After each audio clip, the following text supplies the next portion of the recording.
Et bonjour les copains, j'espère que vous allez bien.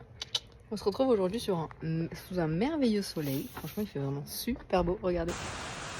C'est trop bien, je suis trop contente. J'ai quand même la petite écharpe parce que je suis un peu fragile. Mon nounou. Programme de la journée. On va faire une petite longe, plutôt une bonne séance de longe quand même. Je vais lui mettre des petites barres surélevées. Parce qu'il va falloir qu'il travaille un petit peu pour retrouver un petit peu... oui, je parle de toi.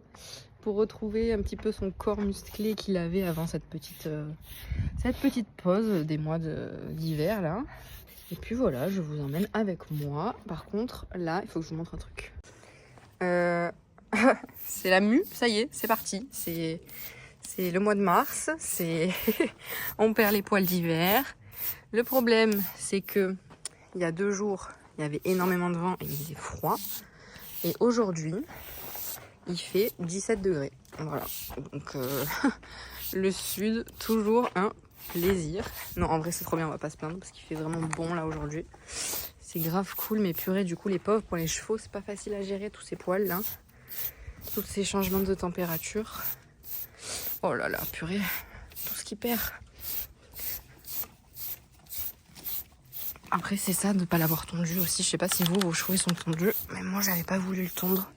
Bon, là, on est sur un projet crinière du même côté. Bon, je vous jure que je l'ai brossé, mais bon, les taches, je sais pas quoi faire. Bref, donc, huile de coco pour pouvoir lui plaquer la crinière que d'un seul côté. Vous allez voir. Hop. Là où il y a son petit épi. Hop, voilà. Un petit peu sur le dessus. Voilà. Bientôt, il a des plus beaux cheveux que moi. On va faire une petite expérience. Effectivement. Bon, ben pendant que monsieur broute, oui, je parle totalement de toi, je vais mettre les barres. Bon, si jamais vous vous demandez comment mettre les distances, en tout cas moi, ce que je fais, c'est qu'initialement, je mets 4 pas. Et cette fois, je me suis dit que j'allais en mettre 5. 3, 4, 5. Hop. 2, 3, 4. Hop. Et 5. Moi, après, c'est un poney, donc vous adaptez, enfin, regardez sur internet, quoi. Mais moi, en général, je mets 4 ou 5 pattes, enfin, 4 ou 5 pieds.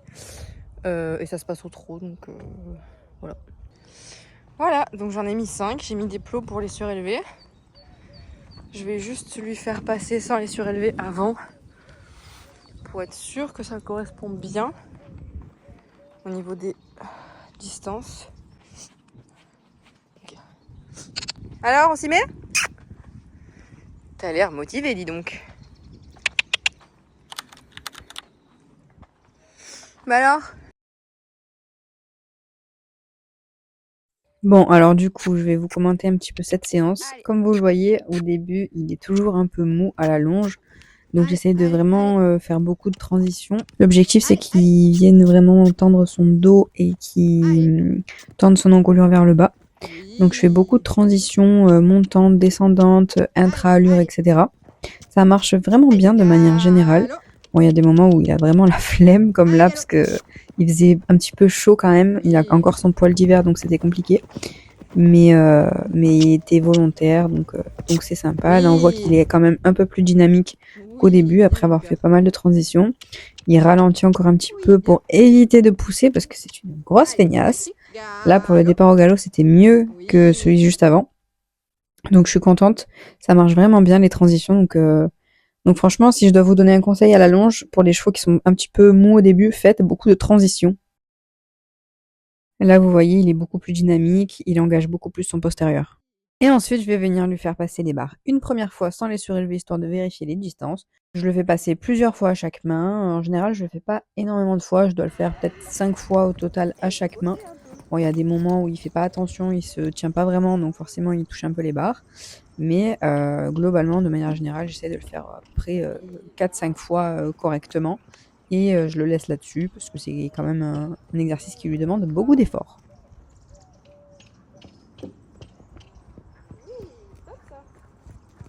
Bon, je le fais un peu marcher en main et du coup je vais vous débriefer un peu. Et ce qui ressort le plus, en tout cas je sais pas si vous allez le voir, mais moi j'ai remarqué en le voyant en vrai, c'est qu'à droite, il est beaucoup plus raide qu'à gauche. Ça change pas d'habitude. Mais là, c'est vrai que d'habitude je le vois pas forcément en longe. Là je l'ai vraiment bien vu. Ça se voyait beaucoup.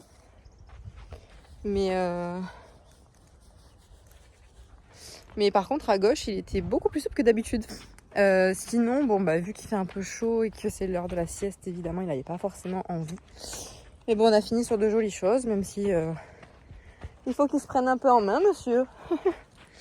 mais non, ça va, il a bien travaillé. Après l'objectif c'était vraiment de lui faire monter les abdos, forcer un peu sur le dos et passer le postérieur, parce que là du coup vu qu'on a fait quand même une petite pause dans le travail de décembre à maintenant, il a un peu perdu en muscle, le monsieur. Il est un peu grassouillé.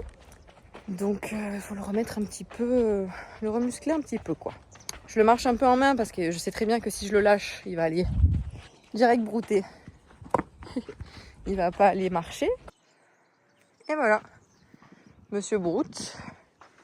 Pendant que moi j'ai tout rangé. C'est ici que cette vidéo s'arrête. J'espère qu'elle vous aura plu. N'hésitez pas à me dire en commentaire si vous aussi vos chevaux ils ont un côté où ils sont plus souples que les autres. Enfin que l'autre du coup. Ils se régalent. Tu devrais rentrer encore plus dans l'herbe. En tout cas, n'hésitez pas à liker, commenter et vous abonner. Et je vous dis à la semaine prochaine pour une nouvelle vidéo. Bisous les copains!